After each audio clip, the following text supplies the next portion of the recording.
First off, can I get your thoughts on last night's game? Dave Bell classified it as gritty, and it seemed definitely that way. Yeah, absolutely. I think he's bang on. I thought it was a gritty effort by our whole group.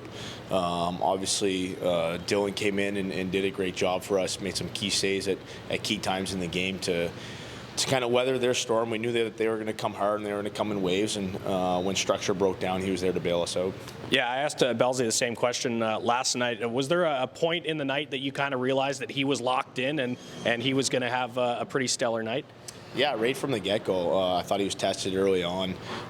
He's a kid that competes really hard. He's big, he's athletic, and he has some swagger, so it was great to see. Speaking of swagger, you go into a sold-out building last night, Military Appreciation Night, and you pick up a big overtime victory. It's going to be another similar environment here this afternoon. Can you take some confidence from that last night? Yeah, absolutely. I think we showed some resilience last night. We bent, but we didn't break, and we knew they were going to come in waves, and it's the same thing tonight in this rink. They'll pin our ears back throughout the game, and we have to find ways to stay inside and find ways to defend. Cole Reinhardt scores the overtime winner. Again, speaking of confidence, for a guy who doesn't score a whole bunch, how much confidence can that bring to a player like that to score a big goal like that? Yeah, I think it's huge for him. He obviously scored the junior level. He had 15 goals last year, none on any sort of special team. So I think anytime a kid like that scores, we've been on him to play the right way, and he's played hard, he's played physical for us. And anytime he can use his speed, I thought throughout the course of the night, he really used his speed. He held on to pucks, he held the guys off. And obviously, we trust him in overtime to be out there 3-on-3, and I think it was just a prime example of him using his speed and using his shot. Is his speed maybe a little underrated? I think when we talk about the speedsters on this team, he's not always at the top of the list, but when you watch him go, he can go.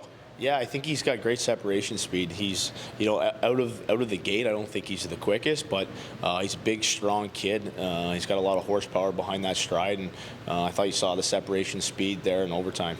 Chatting with Sens Assistant Coach Ben Sexton. What about Roby Yarvente? Another goal for him. Is he starting to figure things out?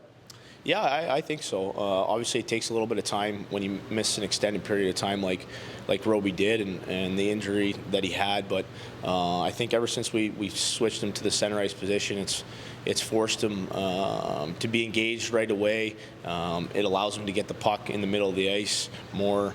And I think overall it's built his confidence, and now here we are probably 15 games in, and I think he's really starting to come around. Angus Crookshank left the game yesterday. Jace Howerluck left and returned. Is there an update on either of those two guys? Both of those are day-to-day, and a couple of them will take warm-ups tonight. We'll see where it goes. Perfect. What about in net this afternoon? Heavy workload for Dylan Ferguson yesterday. Yeah, heavy workload for him yesterday, and Kevin Mandolese will start tonight. Good to see him back in the lineup. What's the pre-scout on the Hershey Bears? We've seen them once, and obviously a powerful team, a veteran-laden team. How do you kind of counter that? Yeah, very veteran group. Both special teams are very good. Their coaching staff does a great job over there. So we know what they're going to bring. They can score. They defend hard. They got a big D core over there, so we have to get pucks behind them, force them to defend, and manage the momentum swings tonight. I think it's going to be key for our group in this hard building. Thanks, Ben. Always appreciate the time. Thank you.